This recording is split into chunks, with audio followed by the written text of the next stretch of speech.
Bitcoin. I say when we You can sell. wake up every morning and say GM.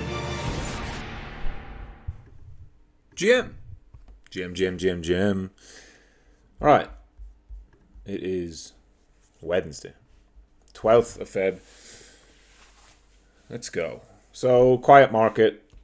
Not much happening as Bitcoin just chops around. It's getting to the point where there needs to be a move. This consolidation, I think, has gone on for long enough since we came back below 98, 99. About a week, just over a week, it seems it's ready for an expansive move, but it's right in the middle of the ongoing volume profile. Value area low is right down where the 100 EMA is. Point of control is right up where the 50 is. So I expect more of this, really, just ping-ponging around in here. I do think that if we flush lower, it'll find support around that 92, 93 area for a bounce back up towards this level, although maybe we already got that the other day. That move maybe already has happened with the little dip down on Sunday and the rally here, but I suspect that it'll attempt to go lower. Today is the CPI day, which we'll cover more on Trade of the Day. Otherwise, not a huge amount to say.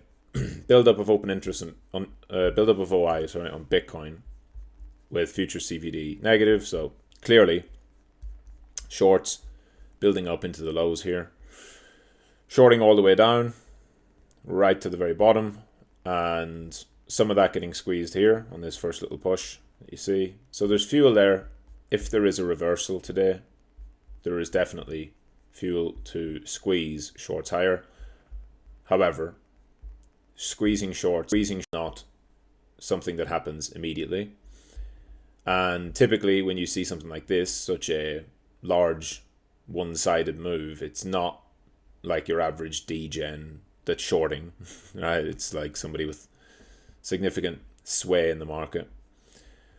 And so you have to be patient, right? Because you can see times like this here, big buildup of shorts as well as price started to sell off. And of course there was no squeeze there until we had capitulated all the way to almost 91. That doesn't mean the same thing will happen here, of course, because then you've got the exact same example here. Big buildup of shorts, which did get squeezed and hold as a bottom and pushed all the way back up to where we were. So I think a lot of this depends on the CPI today, the inflation number, if it's a market moving event, if the market reacts to it, and if there's anything else that we don't yet know of, any news or anything coming out, any changes, any potential, new catalyst that might be dropping here. But I think that the shorts are trying to force Bitcoin down into liquidity zone. That's the very simple example, very simple explanation. And the simplest is usually the correct one. And that is typically what's happening when you see these open interest spikes. It's typically market traders trying to push the market into an area of liquidity, which for me is going to be anywhere below where we've just been, right? So anything lower than our recent lows, which takes you below 94, or takes you below 95 and towards 94. And then, of course, below that, you've got a wick at 91.2 and you've got the wick at 89. I think the attempt is, of course, to push it all the way. And I do think the market and, market participants will want to put it there, would like to get it there to grab that liquidity and fill bigger orders, etc., etc. It's whether it will actually make it there or not.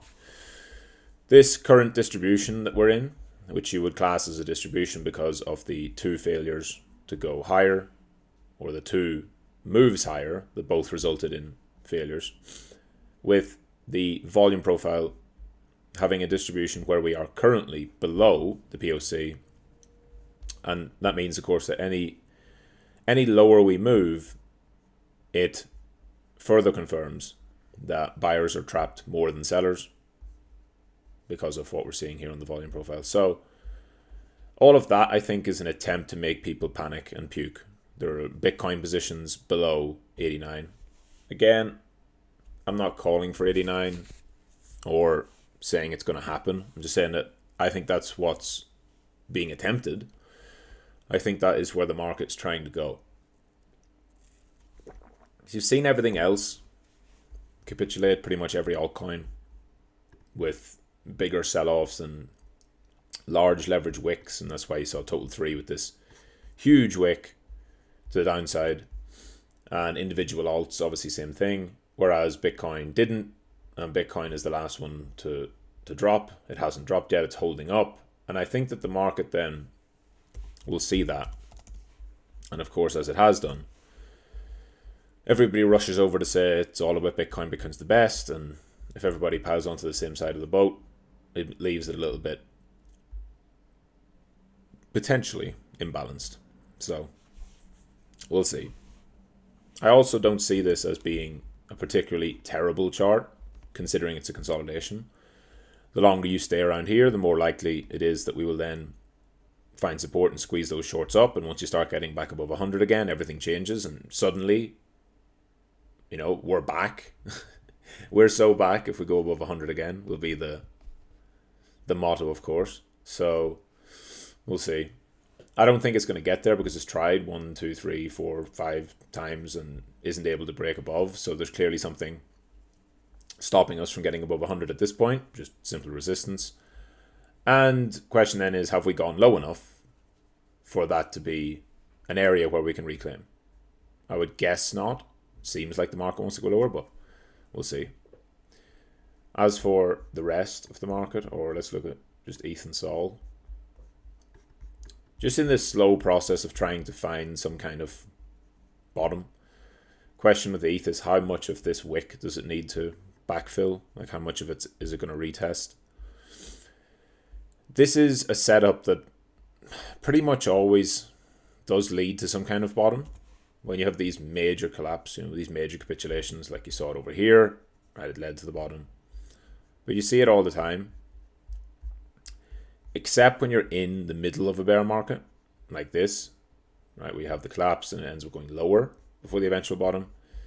If it's anything within the bull, you can see this, right? You get the big flush, we bottom out, eventually rally higher. And even when it's bearish, even when it's not going to be like a new bull market or whatever, you still tend to get some kind of rally. So I think there's that, but also people don't want to bid ETH because there's no real reason to have ETH. It's got all the downside, right? So it's got all the volatility, has all the downside risk, and has none of the upside reward compared to Bitcoin. That's why, nobody on Wall Street would really want it.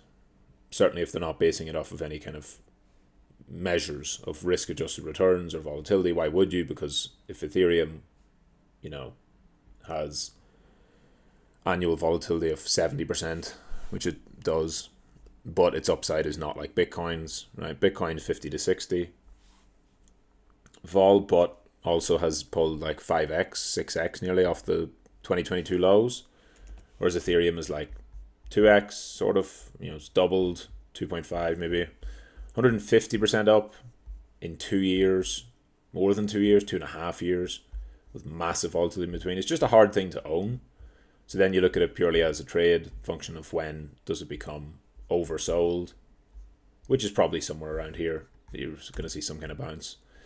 And then Solana is just on the wrong side of its distribution structure. This whole thing, it's hard to look at this and not see it as being a distribution, or at least, very least, a weakening trend, right? You had the impulsive momentum trend going into 2024. Since then, you had a very long consolidation, which led to a breakout that has fully retraced. And we're now back below that breakout point, at 210. I think that's very important to remember as well, because after a 7-month consolidation, you then fail to break out a couple of times. it's hard then when you compare it against Bitcoin, which after the 7-month consolidation did not fail to break out. It broke out fully and is just chilling significantly higher. So that puts the whole market to the same place that it has been now for a while, which is just waiting for, which is what I think is happening now. It's like you've got fucking African countries and Thailand and Dave Portnoy scamming, and like countries launching meme coins that are rugging in the first day.